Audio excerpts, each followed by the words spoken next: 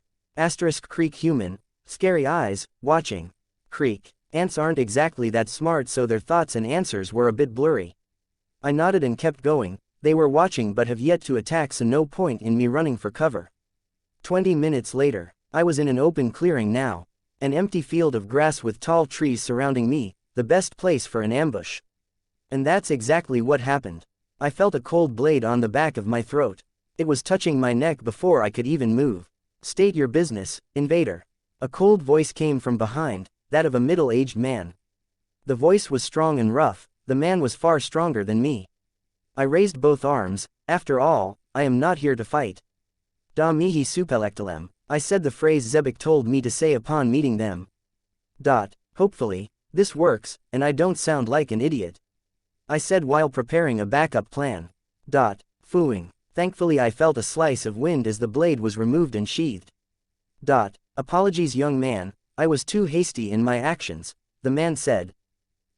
I turned around and saw him. He was around my height, though he had short black hair, a somewhat aged face with a few wrinkles and a short black beard. He had a long black cloak on. Yet you could see that he was missing an arm, the left one. But the most striking thing was his eyes. They were yellow with 2 black rings.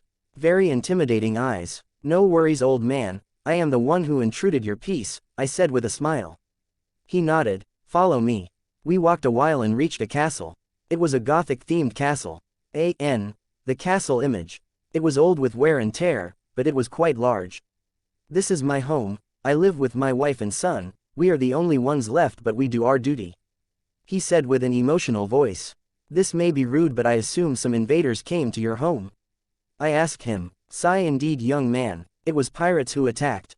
He said. At least a few thousand came with greed visible in their eyes. I assume they were looking for gold rather than the true treasure here. Either way, my father and my brother fought them and eventually won, though they all died and I lost my left arm in the battle. He said while shaking his head. We kept walking and entered the Gothic castle. Creak. The wooden door opened with some difficulty as he went on to speak. Though it is just my family and me left, we still pride ourselves in our duty to protect the metal. I assume you are here for that, no? I nodded silently. Very well. We then reached the lounge area where a middle-aged woman sat on a red sofa with a child. The wooden walls were broken and the furniture was old and weary. The area was lit up with green-colored candles, giving the entire castle an eerie feel. A visitor, how rare. The woman said. She too had black hair like the man, same with the piercing eyes. This is my wife, sit here while I get what you seek. I nodded and sat on the sofa while the man went off. The old man's wife then gazed at me with a kind smile and asked. How old are you, child? 14, it's nice to meet you, auntie, I said with a smile. How young to travel the seas, be careful, the treasured metal is something people would destroy kingdoms for. She warned me with a worried expression while shaking her head.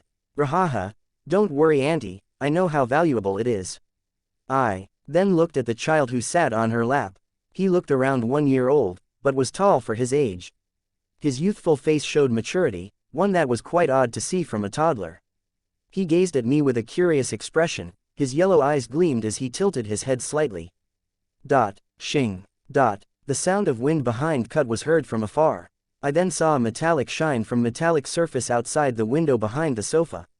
I looked over and saw a hedge maze, quite large and detailed, but what caught my attention was the thing at its center. It was a large, black sword planted within a thick black rock. It was a sword with a very odd-shaped golden crossguard with a complex pattern printed upon it, yet the blade carried an unparalleled beauty. The woman too smiled as she saw what I was distracted by. Isn't that? My eyes widened as I recognized the sword from the show. I turned my widened eyes at the aged woman and asked her in a hurry. "Auntie, can I ask your name?" The woman seemed a bit perplexed by my hurried question, but what she said next truly blew my mind. "My name Tilda. It's Dracula Mina.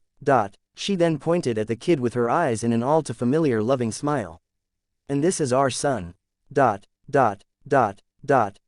Mahawk. Blank. Author's Corner. Nani. Mahawk is 43 in 1524, current year in anime, so he is about 1 year old right now, in 1482. I tried my best to give him the Gothic background. After all, he does wear that Spanish Gothic attire with the El Toro hat and the black and the red get-up. His background was never revealed, so I put it together. I think it flows well, especially with the sword. As for the mother, I got the name from Mina Harker, the wife of Count Dracula. Hope you enjoyed it.